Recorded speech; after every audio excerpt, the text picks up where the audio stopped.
Hello student, welcome to quick learn with Vibha. आज हम लोग देखेंगे चैप्टर 8 जिसका नाम है बीजी व्यंजकों का गुणनखंड एवं गुणनखंडन। अब गुणनखंड और गुणनखंडन कैसे निकालते हैं वो तो आपको पता है। बस इसमें क्या रहेगा, बीजी व्यंजक रहेगा, मतलब एक्स वाई जेड 1 2 3 साथ में रहेगा। तो चलिए हम लोग डायरेक्ट देखते हैं एक्सरसाइज 8.1।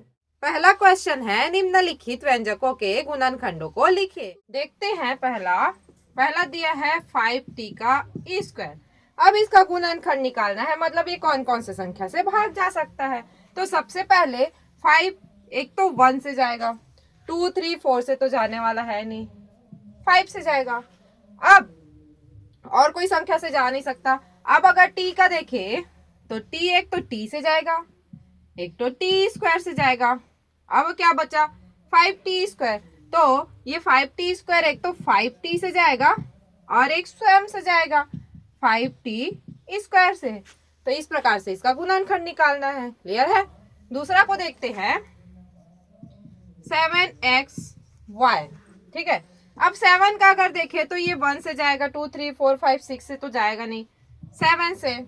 उसके बाद x है वो x से जाएगा, y है y से जाएगा। अब अगर देखें तो क्या हो जाएगा, 7x 7y दोनों से जाएगा, फिर 7xy। ठीक है। तीसरा 14l स्क्वायर m। अब 14 का 1 से जाएगा, 2 से भी जाएगा, 3 से जाएगा क्या, नहीं, 4 से नहीं, 5 से नहीं, 7 से जाएगा। l किस से जाएगा, l से और l स्क्वायर से। m किस से जाएगा, m से। ठीक है। अब क्या बचा, 14l स्क्वायर m। तो ये पहले लिख लेते हैं, ये 2l से जाएगा, 2l स्क्वायर से जाएगा, 2m। अब ये कैसे लिखे, यहाँ पे जो दिया हुआ है उसके साथ में लिख लेते हैं। ठीक है। और क्या बचा, 7l 7l स्क्वायर 7m। ठीक है। 14 से भी जाएगा, तो 14 का लिख लेते हैं, 14l स्क्वायर और 14m।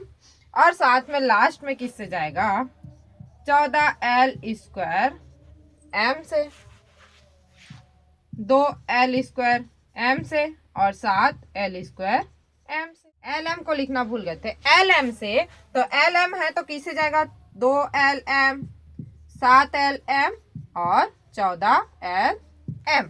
इतना सारा इसका गुणनखंड आएगा। अंतिम देखते हैं 39lmn। स्क्वायर नहीं रहता तो और इजी रहता है, डायरेक्ट लिख सकते हैं। a 1 से जाएगा, 3 से जाएगा और आगे कितना है, 13 से जाएगा। ठीक है।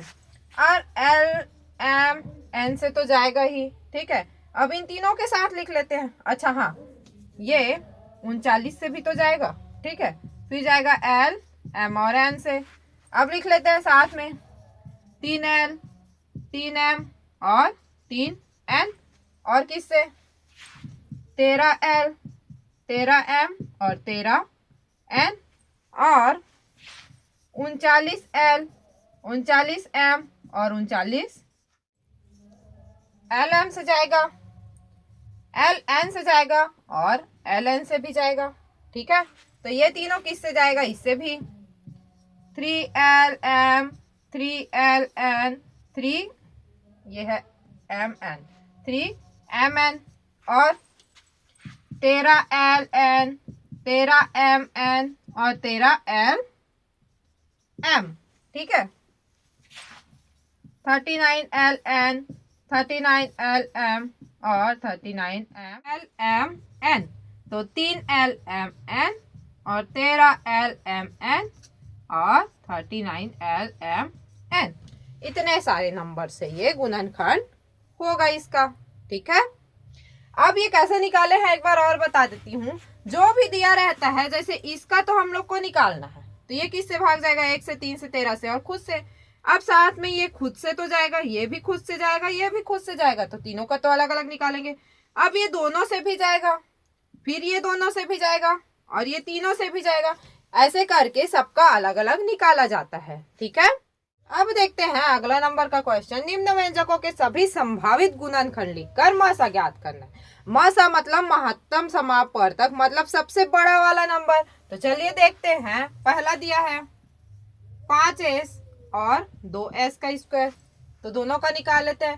5s का क्या हो जाएगा, 1 5 और s से जाएगा और 5s से जाएगा, ठीक है। 2s का निकाले तो 1 2 और s से जाएगा, s स्क्वायर से जाएगा और 2s स्क्वायर से जाएगा, 2s और 2s स्क्वायर से जाएगा, ठीक है, इतने से जाएगा। अब देखते हैं दोनों में कॉमन क्या है। एक तो कॉमन है, s भी कॉमन है, और कोई कॉमन है क्या, नहीं है। मतलब 5s व 2s स्क्वायर का मसा, ठीक है, क्या निकला, पहले गुणनखंड लिखते। गुणनखंड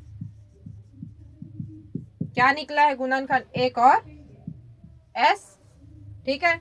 मतलब जो मसा है वो क्या होगा, बड़ा कौन सा है, s है, तो मसा क्या निकलेगा, s निकलेगा। क्लियर है, ऐसे निकालना है। दूसरा का देख लेते हैं, 9m का स्क्वायर और 3t, ठीक है। अब देखते हैं 9 का निकालते हैं। 1 से जाएगा, 2 से तो जाएगा नहीं, 3 से और 9 से जाएगा। एम स्क्वायर सेम है, यहाँ पे एस स्क्वायर की जगह एम स्क्वायर दिया है। एम स्क्वायर का क्या हो जाएगा, पहले एम से फिर एम स्क्वायर से और फिर नंबर से कहते हैं 3m स्क्वायर, 9m और 9m स्क्वायर, ठीक है। अगर इसका निकाले तो ये भी ऐसी सेम है, ठीक है। तो कर लेते हैं, ये जाएगा 1 से और 3 से, और किस से जाएगा, t से, और जाएगा 3t से, ठीक है। अब कॉमन क्या निकला, 1 और 3। अब इसमें तो t है नहीं तो कॉमन निकलने वाला नहीं है, तो देख लेते हैं 9m स्क्वायर व 3t का गुणनखंड क्या होगा, 1 और 3 है, मतलब मसा क्या निकलेगा, 3, ठीक है। अगला देखते हैं 6a स्क्वायर और 8ab। 6a स्क्वायर, स्क्वायर वाला फिर से आ गया, तो ये जाएगा 1 से, 2 से, 3 से और 6 से। अब a स्क्वायर दिया है, a से a स्क्वायर से, अब सबके साथ करते हैं 2a स्क्वायर, ठीक है। और आगे कर लेते हैं 3a स्क्वायर और 6a स्क्वायर, ठीक है। इसका देखते हैं, ये 1 से जाएगा, 2 से जाएगा, 3 से जाएगा नहीं,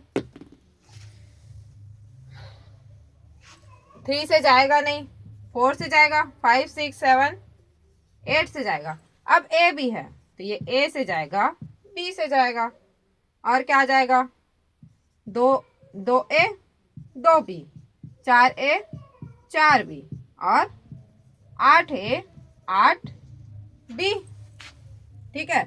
और a b से जाएगा, 2ab 4ab और 8ab। अब कॉमन देखते हैं, इसमें क्या निकला, ये हो गया, ये हो गया, और कौन सा निकला, ये हो गया, और बी वाला पोर्शन तो है नहीं, ये 2a कॉमन हो गया, और कोई सा है क्या, नहीं है, ठीक है। अब लिख लेते हैं यहाँ पे 6a स्क्वायर व 8ab का गुणनखंड क्या हो जाएगा, 1 2a 2a, ठीक है। तो मसा क्या हो जाएगा, मसा होगा 2a। क्लियर है। लास्ट देखते हैं, लास्ट है 7m स्क्वायर और 6m। ये सेम इस टाइप से है, 7m स्क्वायर, 1 और 7 से जाएगा, m से जाएगा m स्क्वायर से, और 7m स्क्वायर, ठीक है। 6m किससे जाएगा, 1 से, 2 से, 3 से और 6 से, और m से 2m 3m 6m, हो गया। इतने से जाएगा। अब कॉमन निकालते हैं, एक तो कॉमन रहेगा ही, दो क्या है, ये m कॉमन है, ठीक है, और बाकी तो कोई कॉमन नहीं है, तो क्या हो जाएगा 7m² व 6m का गुणनखंड क्या होगा, एक और m, मतलब जो मसा है वो क्या आ जाएगा m। क्लियर है? तो इस तरीके से क्या निकालना है हम लोग को, गुणनखंड निकाल के मसा ज्ञात करना है। दिया है क्वेश्चन नंबर 3, निम्न व्यंजकों का मसा ज्ञात कीजिए। अब क्वेश्चन दिया हुआ है, चलिए निकाल लेते। पहले नंबर का 6 और 12 का क्या हो जाएगा, 6 और 12 का क्या क्या निकलेगा, क्या निकलेगा, 6 और 12 का मसा क्या निकलेगा 6। कैसे निकलेगा यहाँ पे बता देती हूँ। 6 का अगर निकाले और 12 का निकाले तो 1 2 3 और 6 से, और ये होगा 1 2 3 4 और 6 और 12 से। तो सबसे बड़ा क्या निकला, 6 निकला, तो क्या आएगा 6। अब m² और m, अब यहाँ पे क्लियर है कि m² और m में कौन सा निकलेगा, m निकलेगा, क्योंकि अगर m का निकालू तो m ही रहेगा, और m² का निकालू तो m और m² निकलेगा, मतलब कॉमन क्या हुआ, m हुआ, तो m आया। और l और l³ का जैसे इसमें किया वैसे सेम ये भी क्या आएगा, l आएगा, मतलब 6m² l व 12m l के घात 3 का मसा क्या होगा 6m l। क्लियर है? अगला देखते हैं सेकंड नंबर, इसका निकालना है, तो लिख लेते हैं 24 और 20 का। 24 और 20 का क्या होगा, निकालते हैं 24 और 20 का। 24 का क्या होगा, 1 2 3 4 6 8 और हो जाएगा 12 और 24। और 20 का क्या होगा, 1 से जाएगा, 2 से जाएगा, 4 से जाएगा, 5 से जाएगा, 10 से जाएगा और 20 से जाएगा। अब दोनों में सबसे बड़ा कॉमन क्या है, 1 तो है, 2 तो है, 4 है, 5 10 20, क्या आया कॉमन सबसे बड़ा, 4 आया, तो इसका क्या हो जाएगा मसा 4 हो जाएगा। अब a², अब a² इसमें दिया है और इसमें a² दिया ही नहीं है, तो इसमें तो कोई कॉमन निकलेगा नहीं। b दिया है, दोनों में b और b दिया है तो कॉमन निकल जाएगा b। c और c², तो अभी देखे थे स्क्वायर वाले में सबसे छोटा नंबर आता है c, क्योंकि c का सिर्फ c होगा, और c² में भी कॉमन क्या होगा, c और c², तो c ही आएगा। ठीक है, मतलब 24 a² bc व 20 bc² का मसा क्या हो जाएगा 4 bc। ठीक है, अब इसका देखते हैं x। अब देखो इसमें कोई नंबर दिया नहीं है, मतलब यहाँ पे 1 है और 10 है, अगर 1 और 10 का निकालेंगे तो उसका तो कोई कॉमन निकलेगा नहीं। ठीक है, एक ही निकलता है और एक को हम लोग लेते नहीं है, या फिर लिख सकते हैं 1 और 10 का कॉमन क्या निकलेगा 1। अब x दिया है और x² दिया है, पता है सबसे छोटा ही आता है। ठीक है, नेक्स्ट है y³ दिया है और इसमें y दिया ही नहीं है, तो क्या आएगा कॉमन निकलेगा नहीं। अब z और z का क्या आ जाएगा, z ही आएगा, मतलब x y का घात 3 z व 10x² z का मसा क्या निकलेगा x z। ठीक है, देखते हैं आगे, इसमें देखते हैं। अब इसमें दिया है नंबर 14 और 21। अब 14 और 21 का निकालते हैं। 14 का क्या होगा, 1 से भाग जाएगा, 2 सत्ते 14, 3 से नहीं जाएगा, 4 5 6 से नहीं जाएगा, 7 दूनी 14 और 14 एकम 14। अगर 21 का निकाले तो 1 2 से नहीं जाएगा, 3 7 21 और 7 21 और 3 सत्ते 21 और जाएगा 21 से। ठीक है, अब इसमें बड़ा कॉमन क्या निकला 7 निकला। ठीक है, मतलब इसका मसा क्या हो जाएगा 7 हो जाएगा। और बाकी इसमें एक्स वाई कुछ दिया नहीं है, तो और कुछ इसमें कॉमन निकलेगा नहीं, मतलब इसका मसा क्या होगा, वह 21 का मसा 7 होगा। ठीक है, इसका देखते हैं 22, पहले देखते हैं 22 और 33 का। 22 और 33 का, ये तो बहुत ही इजी है। 22 और 33 कौन से नंबर से जाता है? 11 से जाता है, मतलब इसका कॉमन क्या होगा? 11 होगा। पी स्क्वायर दिया है और पी दिया है, क्या आएगा? छोटा ही लेते हैं पी, क्योंकि दोनों में कॉमन पी निकलेगा। क्यू स्क्वायर और क्यू स्क्वायर, तो इसमें तो कॉमन दोनों में क्यू स्क्वायर है, तो क्यू स्क्वायर ही रहेगा।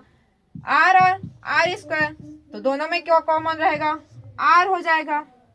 तो क्या होगा? 22 P square Q square R व 33 P Q square R square का मासा क्या होगा?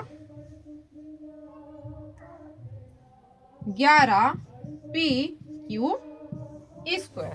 तो देखते हैं 3xy और 23x स्क्वायर जेड। अब 3 और 23 का निकालते हैं। पहले 3 और 23 का। अब 23 ऐसा नंबर है जो किससे जाएगा? खुद से भाग जाएगा, और 3 से तो जाएगा नहीं, और 3 ऐसा नंबर है कि 23 से जाएगा नहीं, तो इसका कॉमन क्या आएगा? एक ही आएगा। ठीक है। अब x और y, तो x और x स्क्वायर में क्या निकलेगा कॉमन? x। इसमें y दिया है, इसमें z दिया है, तो कोई आने वाला है नहीं, क्योंकि दोनों में कोई कॉमन नहीं है। तो 3xy व 23x स्क्वायर जेड का मासा क्या आएगा? x आएगा। ठीक है। लास्ट क्वेश्चन देखते हैं 6 और 23। अब 6 और 23 में भी क्या आ जाएगा? एक ही कॉमन आएगा, और बाकी क्या है? P Q R X Y Z. अब इसमें पी दिया है, इसमें पी नहीं दिया है, तो कॉमन निकलेगा नहीं। क्यू दिया है, इसमें नहीं दिया है, तो इसका जो कॉमन निकलेगा वो क्या हो जाएगा? 6 P Q are, 6 P Q are और 23 एक्स वाई जेड का मासा क्या होगा? 1 होगा। तो इस तरीके से हम लोग को गुणनखंड निकालना है व उसका मासा ज्ञात करना है। और इसी के साथ हमारा क्या होता है? एक्सरसाइज 8.1 कंप्लीट होता है। आगे हम लोग नेक्स्ट वीडियो में एक्सरसाइज 8.2 देखेंगे। अगर वीडियो आपको अच्छा लगा होगा तो ऐसे ही मेरे चैनल पर, मेरे वीडियो पर बने रहिए, और मेरे चैनल को लाइक, शेयर और सब्सक्राइब कीजिए। Quick learn with Vibha.